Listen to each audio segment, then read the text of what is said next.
Part 1. The call at 3 a.m. It was 3 a.m. when the phone rang.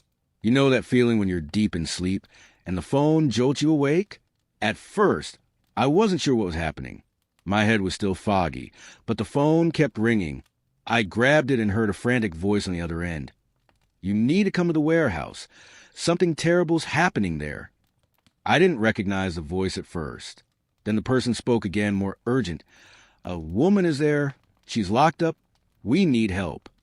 I didn't even have time to process what was being said. I looked at the clock, 3:07 a.m., and just like that, I snapped into action. You don't get calls like this every day, and I knew something serious was going down. I put the phone down and quickly got dressed. No time to think, no time to hesitate. I grabbed my gear and told my partner, Sasha, to get ready. 10 minutes later, we were out the door.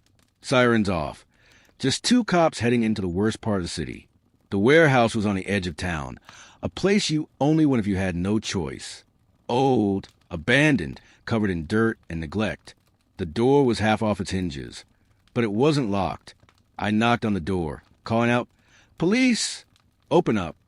There was no response at first, just the sounds of something heavy scraping inside. I moved toward the entrance, shining my flashlight ahead. The place was a mess. Broken glass, empty bottles scattered on the floor, and the smell, chemicals, rot, something that made my stomach turn. Sasha called out, "Look here." I moved toward the back of the warehouse where I saw dark, smeared streaks on the floor. Blood. It was clear there had been a struggle. I glanced around, hearing a faint sound coming from below, a woman's muffled cries. We found a trapdoor leading down to the basement. It creaked under our feet as we descended into the dimness. The only light was from Sasha's flashlight, flickering in the thick, musty air. Then I saw it. A cage, old and rusted, sitting in the far corner of the room. Inside there was a woman. Her clothes were torn, and her face showed exhaustion, like she hadn't slept in days. There were tears on her face. She looked at me as if I was her last hope. I crouched down and spoke softly but firmly. "You're safe now? We're here to help." Her eyes met mine, and in a voice barely above a whisper, she said, "Thank you. Please, don't leave me." Right then, I knew this wasn't just another case. This wasn't just another routine call. For her, I was her lifeline, and it was my job to make sure she walked out of here alive. Part 2, Ghost in the Shadows. By the time backup arrived, 2 more cruisers and a sergeant with a flashlight of his own, the warehouse had fallen into an uneasy quiet. The only live thing down in that basement was the woman in the cage, rocking back and forth as if she could will the bars to vanish. Sergeant Reyes took point, sweeping the beam of his light over the broken floorboards. I stayed by the woman's side, gently undoing that rusted padlock. Every click of the mechanism felt like the slowest thing in the world. Finally, the door swung open and she fell into my arms, whispering, "He'll come back for me." In her eyes I saw raw terror. Nothing like the usual fear of getting arrested. This was different. This was the fear of someone whose life had been torn from her control. Piece by piece, I pried her fingers from the cold cage bars and guided her up the stairs as Reyes and Sasha covered our retreat, guns drawn. We moved her into an empty office on the main floor, fluorescent lights buzzing overhead, gray concrete walls. I offered her water. Her hand shook so badly she couldn't hold a cup. While she drank, I slipped out to meet Sasha and Reyes in the hallway. "Sergeant," I said, "she's stable, but barely. We need to clear this place, room by room." Reyes nodded, his face set. "I want every corner checked. Bring in the K9S once we secure the perimeter." We swept the ground floor first. Desks overturned, papers scattered, sticky footprints in blood and grime. In one office, Sasha found a stack of IDs, dozens of them, all photos scratched out, names blacked in marker, paperwork for missing persons. My stomach tightened. Whoever run this place wasn't running a meth lab, but a collection point for lives. As we ascended the stairs to the second floor, the smell got worse. Decay mixed with ammonia, sweat, something sharp and metallic. The bulb overhead flickered, casting the hallway in strobe light flashes. Every time it blinked out, we froze, our hearts thumping in time with the darkness. On the second landing, Reyes held up his hand, dead stop. In the doorway to what looked like a small office, a single shoe lay on its side. A woman's heel, caked in mud, and was that blood? I knelt to inspect it. The sole was worn down, but the imprint of toes was clear. Someone had stumbled here, leaving a mark. Before he could say a word, a low sound echoed from down the corridor. A rasping breath. Sasha flipped on her flashlight, the beam slicing through the gloom, and there, half hidden in the corner, was a figure hunched against the wall. Gorget draped around his neck, hands stained red, eyes hollow and wild. His lips curled into a snarl. He didn't move at first. Then he lurched forward, dragging one leg as if every step burned him. His voice was a gravelly growl. "You shouldn't have come here," Reyes barked. Dropped the weapon, but all I saw in his hand was a jagged piece of metal, a makeshift knife. He slashed at the air. The blade caught Sasha's sleeve, tearing fabric and nicking her arm. She cried out, staggering back. Time slowed. I leveled my service pistol, finger on the trigger. "Stand down now." I shouted, but he charged, desperate and unhinged. I squeezed the trigger twice. The first round clipped his shoulder. He cried out, faltered, but kept coming. The second round struck true in the chest. He collapsed, glass and dust raining around him. Silence returned, heavier than before. Sasha knelt beside me, clutching her arm. The woman from the cage pressed her forehead to mine, tears running down her cheeks. "Thank you," she whispered. I looked down the corridor, at the dark corners we'd only just begun to explore. The thrill of the rescue was already cracking into dread, because we'd seen only a fraction of what this place held. And I knew the night wasn't over. There were more doors to open, more shadows to chase, and the ghosts of every victim this man had taken would still be waiting for us in the darkness. Part 3. The House's Dark Secrets. After that first burst of action, I thought we'd seen the worst. We'd saved the woman, stopped that crazed guy, and called it a night. But the warehouse had other plans. We paused at the foot of the stairs leading upstairs, me, Sarah, and Sergeant Reyes, each of us catching our breath.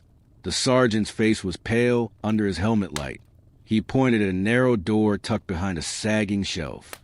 "I haven't checked that one," he said, voice low. I put my hand on the doorknob. It was stiff, but it turned. Inside was a tiny room, walls of bare concrete, no windows, lit only by the flicker of our torches. The smell hit us first, sharp, like bleach and sweat mixed together. The floor was stained dark, and in the corner lay a thin mattress, crusted with dirt. But what made my gut twist was the artwork. Dozens of little sketches littered the walls, taped and pinned as if on some warped bulletin board. They looked like child's drawings, stick figures, bright crayons. Except they weren't bright. The faces wore mouths too big, screaming or crying. Eyes were X'd out or dripping with red. One drawing showed a monster with jagged teeth standing over a tiny figure trapped in a cage. Sarah swallowed hard. "This was his diary," she whispered. "He was watching them." I moved closer to one scrawl in shaky red letters. "She sees me when I sleep." Underneath, another line scratched deeper, darker. I can't stop her voice. It felt like someone's tortured journal, scribbled in the dead of night. I shook my head. "This isn't just a drug den," I said. "This is a torture room." Reyes shone his light on a battered desk. Old notebooks lay open, pages filled with scrawled names and dates, most crossed out, some circled, some with little hearts next to them. It looked like a checklist of people he'd taken. My heart pounded. We were dealing with someone far more twisted than a run-of-the-mill junkie. We followed a narrow hallway deeper into the shadows. The floorboards creaked like they wanted to give way. Every step made my pulse jump. At the end of the hall, a ladder led up to the trapdoor. Sarah pried it open, and I climbed first. Up in the attic, the air was stale and thick. A single bare bulb hung from the ceiling, swinging gently as we entered. And there, on 3 old cribs, lay bones, small ones, a child's femur, a skull cracked in half, wrapped in yellow blankets. I swallowed hard, trying not to retch. Above the 3rd crib, written in charcoal across the wall, were 2 words. "Angels don't cry." My voice caught. Sarah's light trembled. Reyes knelt beside the crib and picked up a tiny shoe. A little girl's shoe, faded pink. This was a child, he said softly. I stepped back, shutting my eyes for a moment. A flash of memory hit me. My own daughter's crib downstairs at home, sun spilling through her window. I forced my eyes open, looked back. These cribs, these bones, they weren't just evidence. They were stories left untold, lives snuffed out in that same darkness. I turned to my team. We need every corner photographed and bagged. We'll bring in specialists. My voice sounded distant, like I was speaking underwater. As we made our way down, I glanced back once more. The warehouse was silent now, but I could almost hear whispers in those walls, the echoes of every cry it swallowed. Outside, dawn was bleeding into the sky, but inside, the true horror stayed hidden in corners where no light dared to reach. And I knew, as long as that place stood, someone would carry its secrets and its scars forever. Part 4, the man behind the mask. We had the evidence. We had the survivor. And we had enough proof to bring the whole operation to a halt. But even with all of it, there was still one thing gnawing at me. The man behind this. The one pulling the strings. The one who'd orchestrated all of it. We moved back to the precinct, the survivor in tow. But I couldn't shake the feeling that we were only seeing the tip of the iceberg. There were deeper connections, more players involved. This wasn't just some sicko acting alone. This was organized. Sitting at my desk, I scrolled through photos we'd taken from the warehouse, looking for patterns, for connections that weren't obvious at first glance. Sarah was with me, reviewing the footage from the warehouse's security cameras. "There's something about this guy I don't get," she said, her voice low. "What do you mean?" I asked. She turned to me. "He's too calm. The guy we arrested? Sure, he was a mess. But the real guy behind this, the one who owned the warehouse, the one who put all this together, he's clean, calculating. I've seen his face before. I just don't know where." That stopped me. My hand hovered over the keyboard, eyes narrowing. "You're sure about that?" "Positive. Look at his posture, his mannerisms. He's not some random street dealer. He's professional." We both turned our attention to the screen, the mugshot of the man they'd identified as the warehouse owner flashing up.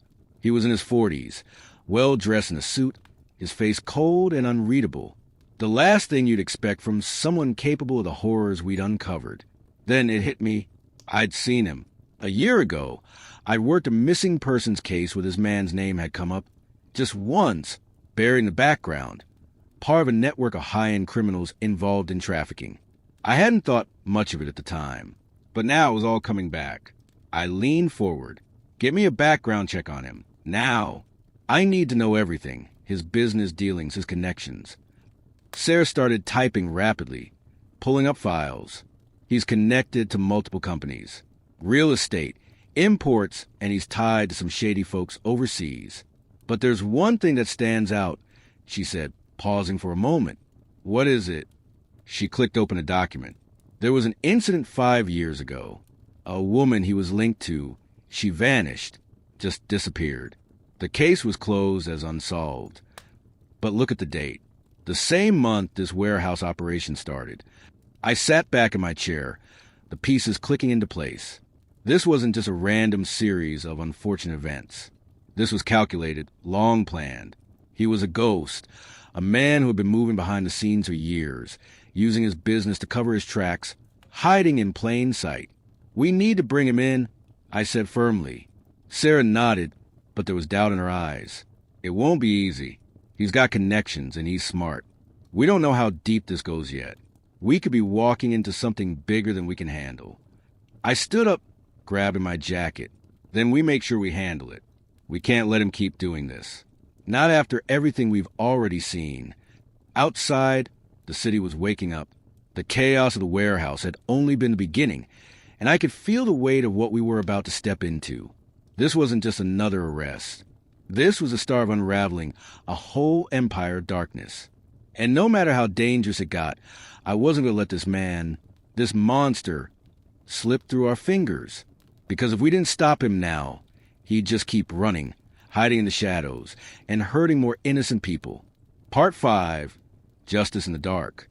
We didn't sleep that night. Sarah and I worked like machines, digging, calling in favors, pulling every file that mentioned his name. The deeper we went, the worse it got. Shell companies, fake IDs, bribed officials. It was all there, hidden behind polished boardrooms and luxury cars. He wasn't just a criminal. He was a ghost wrapped in a silk tie. We couldn't just bring him in with a regular warrant. No, we needed the feds, task forces, airtight coordination. One mistake, and he'd vanish. Again.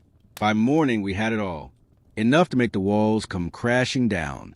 His financial records tied him directly to the trafficking operation. Multiple victims. All covered up. And that girl, Lisa, the survivor from the warehouse, she identified him. She said he was the one who picked the girls. Always quiet, smiling, like it was nothing. That hit hard, real hard. The arrest. We got the drop on him outside his luxury condo. Try to leave the country. Passport in hand. Calm as ever. Even when we cuffed him, he just looked at me and said, "Do you think this ends with me?" Yeah, actually we did. But I'd be lying if I said I didn't feel that chill in my gut. Like this wasn't really over. Still, we got him. And when the news broke, people cried. People screamed. Victims' families finally had a name. Lisa could sleep at night again.